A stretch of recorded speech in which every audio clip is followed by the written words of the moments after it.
जियोबैक्टीरिया, eubacteria और mycoplasma के बारे में स्टडी करेंगे और इस तरह से किंगडम मोनेरा की डिटेल स्टडी हो जाएगी। किंगडम मोनेरा से क्वेश्चन जो होते हैं वो नेट में अराइज होते हैं, तो बहुत ही केयरफुली एक एक वर्ड को, एक एक सेंटेंस को सुनिएगा, इसको स्किप मत करिएगा, वीडियो को शुरू से लेकर के लास्ट तक देखेंगे तो आपका फ़ायदा होगा। तो अब हम बिना देर के जो टॉपिक पे आते हैं कि हम पढ़ चुके थे बैक्टीरिया में रिप्रोडक्शन हो गया था, उसके इकोनॉमिक इम्पॉर्टेंस हो गया। उसके बाद दूसरा जो बैक्टीरिया होता है इसको आर्चियो बैक्टीरिया कहते हैं। ये जो आर्चियो बैक्टीरिया होता है ये क्या होता है? स्पेसिफिक बैक्टीरिया होता है। इन जनरल अगर देखा जाए तो जो नॉर्मल कैरेक्टर्स होते हैं, जो जनरल कैरेक्टर जो बैक्टीरिया में पाए जाते हैं वो आर्चियो बैक्टीरिया में पाए जाते हैं। इसमें क्या होती है कि स्पेशल कैरेक्टरिस्टिक्स पाई जाती है और ये इसकी क्या होती है, the nature of cell wall. इनमें जो सेल वॉल होती है वो पेप्टिडोग्लाइकन जो होती है mainly in the case of bacteria होती है, उसकी नहीं बनी होती है बल्कि दूसरे मटेरियल की बनी होती है।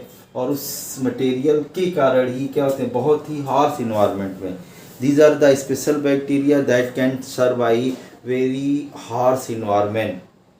जहाँ पे लाइफ पॉसिबल नहीं है वहाँ पर ये क्या करते हैं, सर्वाइव करते हैं on the basis of their environmental condition के बेस पर।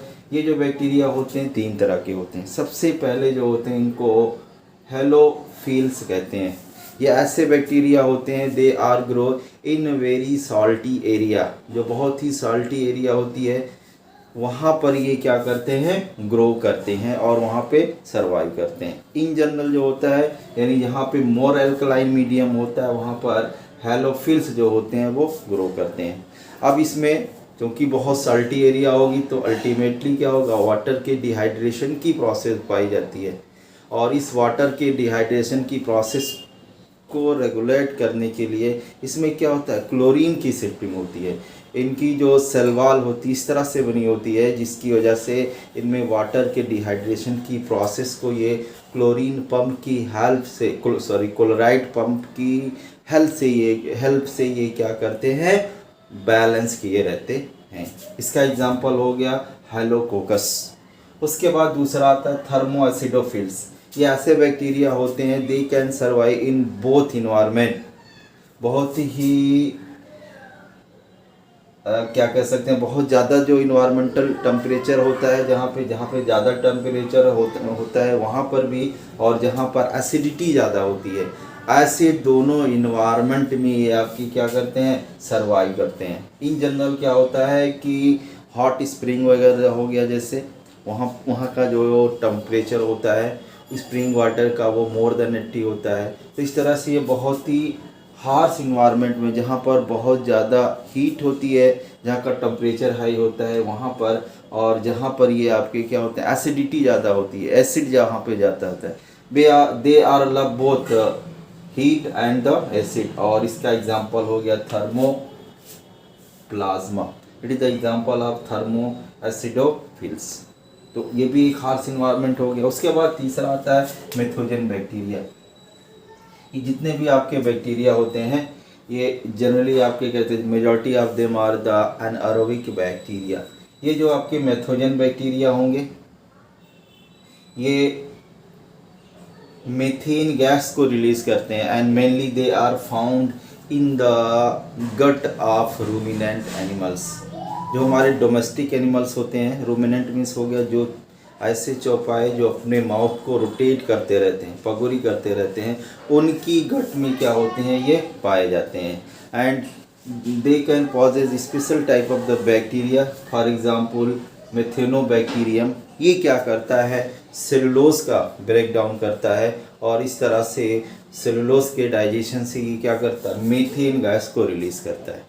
इस मेथोजन बैक्टीरिया का बहुत इकोनॉमिक इम्पॉर्टेंस भी है क्योंकि जो काउडंग होता है उससे हम with the help of biogas और गोबर गैस प्लांट मेथेन गैस को यूज़ कर सकते हैं for the lightning as well as for the cooking. अब उसके बाद दूसरा आता है, थर्ड ग्रुप आता है यूबैक्टीरिया। ये भी आपके कैसे होते हैं, बैक्टीरिया जैसे ही होते हैं but they are also called the true bacteria, क्योंकि इनकी जो सेल वॉल होती है वो आपकी कैसी होगी, ट्रू सेल वॉल इनमें पाई जाएगी। और आप जानते हैं कि जो बैक्टीरियल सेल वॉल होती है mainly they are made up of peptidoglycan. एक चीज़ ये होता है। दूसरा जो होता है इनमें जो सबसे इम्पॉर्टेंट कैरेक्टरिस्टिक्स पाई जाती है, इनको ब्लू ग्रीन एल्गी भी कहते हैं। साइनोबैक्टीरिया होते हैं, यानी इनमें क्या होता है, कलर पिगमेंट क्रोमेटोफोर जो होता है वो आपका थैलेक्वाइड्स के फार्म में पाया जाता है। और ये जो थैलेक्वाइड्स होते हैं इनमें आपका क्या होता है, chlorophyll A sure and certain पाया जाता है। जनरली क्लोरोफिल बी एब्सेंट होता है और क्लोरोफिल बी की जगह पर दूसरे एरिथ्रोसाइनिन, फाइकोसाइनिन कलर पिगमेंट पाए जाते हैं। और इसी कलर पिगमेंट के कारण इनका जो कलर होता है शेडेड फॉर्म में ब्लू और ग्रीन कलर का होता है, इसलिए इनको ब्लू ग्रीन एल्गी कहते हैं। साइनोबैक्टीरिया जो होते हैं ये मेनली ऑटोट्रॉफिक इन नेचर होंगे अल्टीमेटली, क्योंकि इसमें कलर पिगमेंट पाया जाता है। तो इनके जो कलर पिगमेंट होते हैं या क्लोरोफिल होते हैं उनको बैक्टीरोक्लोरोफिल कहते हैं। ये फोटोसिंथेसिस जैसी प्रोसेस को ऑपरेट करते हैं। बट इनमें रिमार्केबल जो चेंज होगा, अगर ये फोटोसिंथेसिस करेंगे तो इन जनरल जो होता है फोटोसिंथेसिस में ऑक्सीजन गैस रिलीज होती है, ये ऑक्सीजन गैस को क्या करते हैं, रिलीज नहीं करते हैं। इसके अलावा ये ऐसे बैक्टीरिया होते हैं जो हार्श इन्वायरमेंट में भी सर्वाइव करते हैं। बहुत ही आपके कह सकते हैं हॉट स्प्रिंग हो गए, पोल्यूटेड वाटर वगैरह हो गए, वहाँ पर भी ये बैक्टीरिया जो होते हैं वो ग्रो करते हैं। कुछ ऐसे बैक्टीरिया होते हैं साइनोबैक्टीरिया जिसमें स्पेसिफिक सेल पाई जाती है, और ये जो स्पेसिफिक सेल होती है it is larger than the normal cell. इसके चारों तरफ स्पेसिफिक क्या होती है, सेल वॉल पाई जाती है, और इसको हेट्रोसिस्ट कहते हैं। और ये जो हेट्रोसिस्ट होती है these are responsible for the fixation of nitrogen. और यहाँ पर क्या होता है, नाइट्रोजन का फिक्सेशन होता है। मेजॉरिटी ऑफ बैक्टीरिया जो होते हैं साइनोबैक्टीरिया ये ऑटोट्रॉफ होते हैं, फ्री लिविंग होते हैं। एग्जांपल जैसे हो गया आपका नॉस्टॉक हो गया, एना बीना हो गया, these are the example of cyanobacteria. उसके अलावा इनमें हेट्रोसिस स्पेसिफिक सेल पाई जाती है जिसमें नाइट्रोजन को फिक्स करने वाले एंजाइम नाइट्रोजिनेज एंजाइम पाया जाता है। पर ये चूँकि ये एंजाइम जो होता है नाइट्रोजन और ऑक्सीजन दोनों से सेंसिटिव होता है, इसलिए इनमें ऑक्सीजन ना पहुँचे, इसलिए इनकी जो सेल वॉल होती है वो स्पेसिफिक हो जाती है। और ये जो सेल होती है इनको क्या कहते हैं, हेट्रोसिस्ट कहते हैं। जनरल जो कैरेक्टर होते हैं, all the character of cyanobacteria are same as the bacteria except इनमें आपका क्या होता है, कलर पिगमेंट पाया जाता है। और इसी कलर पिगमेंट के कारण जो होते हैं ये कैसे होते हैं, photo autotrophic mode of nutrition को शो करते हैं। उसके बाद फिर लास्ट में कुछ ऐसे माइक्रो ऑर्गेनिज्म की खोज हुई जो प्रोकैरियोटिक इन नेचर थे, प्रोकैरियोटिक इन नेचर थे। पहली चीज हो गई।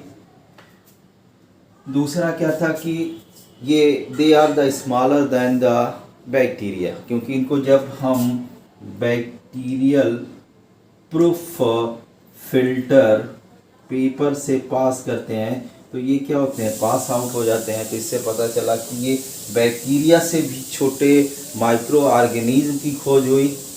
इनका जो ऑर्गेनाइजेशन था वो बैक्टीरिया जैसा ही था, यानी स्ट्रक्चर के पॉइंट ऑफ व्यू से अगर हम देखते थे तो जैसा बैक्टीरिया का स्ट्रक्चर होता है वैसा ही इनका स्ट्रक्चर होता है। लेकिन इनमें एक रिमार्केबल चेंज पाया जाता है कि ये ऐसे माइक्रो ऑर्गेनिज्म थे जिनमें सेल वॉल जो थी वो आपकी क्या थी, एब्सेंट थे। विथआउट सेल वॉल बियरिंग ये बैक्टीरिया लाइक ऑर्गेनिज्म थे। इसको माइकोप्लाज्मा नाम दिया गया, माइकोप्लाज्मा नाम दिया गया। और चूंकि इसको सबसे पहले रॉक्स नाम का एक साइंटिस्ट था, उसने इसको प्लूरल फ्लूइड से जो निमोनिया काजिंग ऑर्गेनिज्म के कारण, ये आप कह सकते हैं कि इनको प्लूरल फ्लूइड से क्या किया गया था, सेपरेट किया गया था, और इस तरह से इसको प्लूरो निमोनिया लाइक ऑर्गेनिज्म या PPLO कहते हैं। क्वेश्चन एराइज होता है कि इसको PPLO क्यों कहते हैं, कि जनरली जो होता है प्लूरो निमोनिया के लिए रिस्पॉन्सिबल जो प्लूरल फ्लूइड था उससे इसको सिंथेसाइज किया गया था, और इस बेस पर इसका नाम PPLO रखा गया। इस तरह से ये अब तक खोजी गई सबसे स्मॉलेस्ट सेल का एग्जाम्पल भी है। ये आप कह सकते हैं कि माइकोप्लाज्मा जो होता है इसमें सेल लेवल का क्या होता है, ऑर्गेनाइजेशन पाया जाता है। मीन्स सेल लेवल जहाँ पर आएगा इट मीन्स इसमें क्या होगा, साइटोप्लाज्म और इसका न्यूक्लिक मटेरियल जो होता है वो दोनों प्रेजेंट होता है। और इस तरह से इसको कंसीडर किया गया है कि this is the simplest prokaryotes which are place with bacteria in the kingdom Monera. And finally ये जो माइकोप्लाज्मा थे they are pathogenic in nature, they can create the disease in the case of plant, they can create the disease they can cause the disease in the case of animal। और final में last में क्या था, इनका जो सबसे important characteristic था कि they are anaerobes, or in other words we can say that they can do the process of respiration in absence of oxygen। So finally the last member that are placed in the kingdom Monera, that was the Mycoplasma gallicipicum or PPLO, pleuropneumonia like organism। This is the simple organism which organization is the same as the bacteria, but they lack the cell wall and they show the anaerobic type of respiration। After that हमारा जो next topic आएगा that is the kingdom protista. इसके बाद जितने भी आपके living thing थे जो